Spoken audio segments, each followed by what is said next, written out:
evening, alien lovers of the interwebs. I'm Alexa, the resident ookie spooky girly, and I'm so thrilled that y'all wanted to know more about Bob Lazar. If you're still, unaware of his legacy, he was the first person to mention the S4 facility near Groom Lake, Area 51. The government later admitted that it did exist, after some people looked into it and after he brought it to the light. Even though the government wiped his records of being at MIT and his birth certificate completely clear from all of the history, people there, do remember him. He's also always had to be coaxed to do public interviews, which in my experience isn't the profile of a hoaxer. So a very credible witness indeed. Most hoaxers that I know personally will take any opportunity to perform. But let me know in the comments what you think of Bob, and welcome to the top 5 real alien secrets leaked by Bob Lazar, part 2. Number 5. Viewing alien craft test flights. In the world of unexplained phenomena and mysteries that challenge the boundaries of human knowledge, the story of Bob Lazar and his experiences viewing test flights of extraterrestrial spacecraft is a statement that deserves more explanation.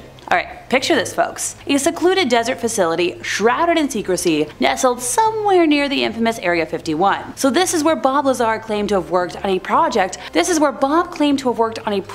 that would forever alter our understanding of technology and the universe itself. Bob's account begins with his recruitment into a classified government program, the likes of which few could even, wrap their heads around. He asserted that he was tasked with the remarkable mission of unraveling the propulsion systems of spacecrafts not of this Earth. These crafts, he described, were unlike anything humanity had ever conceived. What sets his story apart is his assertion that he didn't merely study these alien machines from afar. No, he claimed to have witnessed these saucers in action, undergoing test flights that push the boundaries of our understanding of physics. Now, I'm not a physics girly, so I can't get technical about this, but these were not just flights. They were demonstrations of technology that seemed to defy the laws of nature as we know them. Imagine being there on that fateful day, peering through the desert haze as the saucer-shaped craft defied gravity. Okay, wicked moment. I had to. Bob has recounted how these vehicles hovered silently and then in an instant accelerated to speeds that would have even the fastest fighter jets of this world in the dust. But the most mind-bending part was the way these crafts maneuvered, making right-angle turns without the slightest hint of inertia or g-forces. Bob's descriptions conjure images of technology far beyond our current scientific comprehension. He attributed the astonishing capabilities of these saucers to a substance he referred to as Element 115. According to his accounts, the element had the power to generate a gravitational field, allowing these crafts to bend the very fabric of space and time. The implications of such technology are staggering, I know. It challenges our understanding of propulsion, gravity, and, the fundamental laws of physics, which is probably where my dad would argue with me today. If Bob's accounts are to be believed, which I do, we must consider the possibility that these extraterrestrial crafts represent a level of technological advancement that far surpasses anything humanity has achieved. Number 4. Giving credibility to the Tic Tac video. On November 14th of 2004, Lieutenant Alex Dietrich was piloting her FA-18 Super Hornet when she observed an oblong object hovering over the water. It leapt into motion, skimming 500 to 1,000 feet over the waves at around 500 knots. The fighter jet's onboard radar couldn't detect the object, but Alex's weapons system operator in the rear seat, whose name isn't public, witnessed it as well. She has quoted her recollection as we were trying to call out what we're seeing to each other, and to make sure everybody else is seeing it, it's moving so erratically and so fast that our voices, our minds, and their radio calls can't keep up with it. Now, the majority of credible modern-day UFO sightings can be credited to those that work in the Air Force, as it should be noted that military pilots are trained at what they call, REAS, and referring specifically in this case to the art of recognizing aircrafts by their shapes,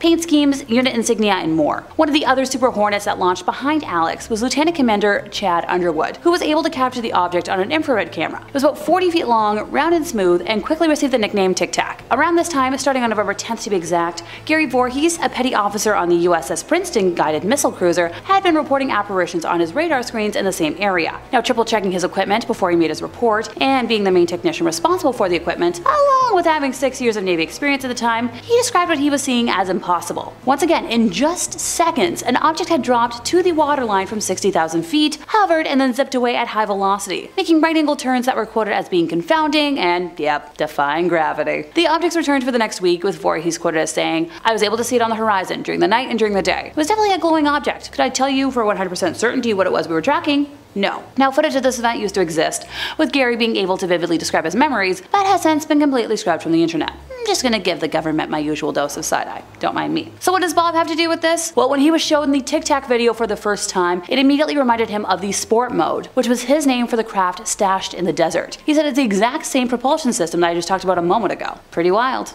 Number 3. Carpool to Groom Mountain. The stories about trips to the edge of Groom Mountain offer quite the glimpse into the mysterious world of classified government facilities. From what I've managed to gather, Bob, another government UFO expert by the name of John Lear, and some other folks took frequent trips to the area, recording footage that has since been hidden by the government, so sadly, we don't have access to it today. It's remarkable that Bob and his acquaintances managed to evade security patrols and record a videotape of strange glowing objects ascending from the mountain. For context, Groom Mountain is located over at Area 51. You know, the super secretive government base where most government alien business tends to happen. The area is connected to the internal Nevada test site road network, with paved roads leading south to Mercury and west to Yucca Flat. If I pronounce that wrong, I apologize. Leading northeast on the lake, the wide and well-maintained Groom Lake Road runs through a pass in the Jumbled Hills. The road formerly led to mines in the Groom Basin, but has since improved since their closure. Its winding course runs past a security checkpoint, but the restricted area around the base extends way farther east. So John Lear's involvement adds another layer of complexity and validity to all of this. As a former CIA pilot who has spoken openly about his experiences near Groom Lake in 1989, this raises some questions about what he might have witnessed or been privy to. This revelation only adds to the enduring enigma surrounding Area 51 and Bob's claims, making it a captivating addition in the ever-evolving tapestry of conspiracy theories and government secrecy, forever giving them side-eye. Number 2. Giving credibility to the Gimbal video. If you don't already know, what exactly is the Gimbal UFO sighting? And why does it have experts scratching their head and conspiracy theorists, hi there, buzzing with excitement? Let's dive in. So the Gimbal UFO sighting took place in 2015, but was not publicly disclosed until December of 2017 when the New York Times broke the story. The video in question that got all the hubbub was recorded by US Navy pilots during a training exercise off of the coast of Florida. What makes the sighting so extraordinary is the way the unidentified flying object moves. So in the video in question, we see a sleek white object with no visible wings or exhaust plumes hovering in the sky, and the most striking aspect is its rotation. If I sound like a broken record, hold on. The object seems to rotate or gimbal effortlessly, maintaining a stable orientation despite its high-speed movement. This level of maneuverability defies the laws of physics as we understand them. Gee, where have I said that before today? When Bob saw the original video, he said it had to be a gravity-propelled craft which mimics the propulsion system that he described. Now,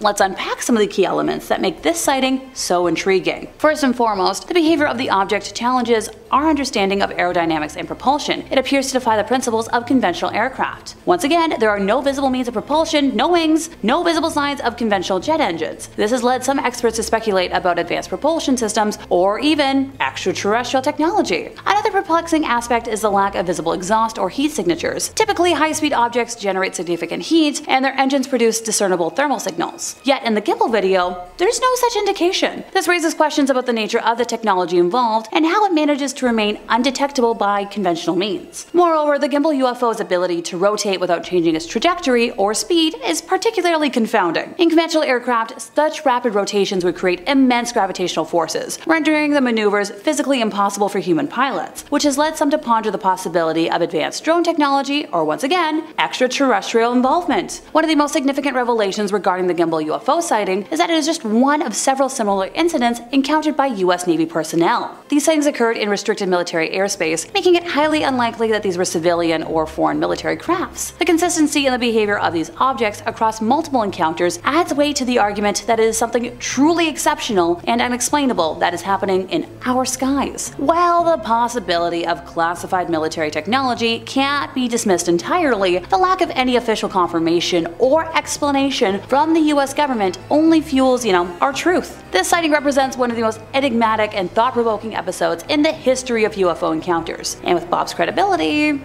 its behavior challenges the limits of our understanding of this entire world. Sure, while we don't have all the exact answers, and it's certain that this incident, along with others like it, continues to spark discussions about the existence of UFOs and aliens, those are mysteries that we may never know, and thanks to Bob, I think they're pretty credible. The Gimbal UFO sighting reminds us that the universe is a vast and mysterious place, and there's much we have yet to discover and comprehend. Number 1. Bone density scanners. I wanted to make y'all pay attention today, so I saved the most head-scratching information until last. So once again, Bob, a man whose assertions about reverse engineering extraterrestrial spacecrafts at, Area 51 have long raised some eyebrows, but there's been some newfound support in the form of quite the revealing photograph. No, not that kind. Not here. Thanks to filmmaker Jeremy Corbell's tenacity, Bob's narrative has been bolstered, if you will, with tangible evidence. The photograph hails from a classified US government program conducted at Nellis Air Force Range, located very close to, Area 51. What's remarkable though is how closely the depicted hand scanner aligns with Lazar's detailed descriptions. When presented with the photo, Bob was taken aback by the confirmation and reflected, saying, "I never thought I would see one of these again." So what did he see? It was a biometric scanner, he explained, designed to measure the length of hand bones to grant access to the mysterious SF area. There were slits and pins and a light fixture above it, and it scanned your hand to measure the bone length in your hands.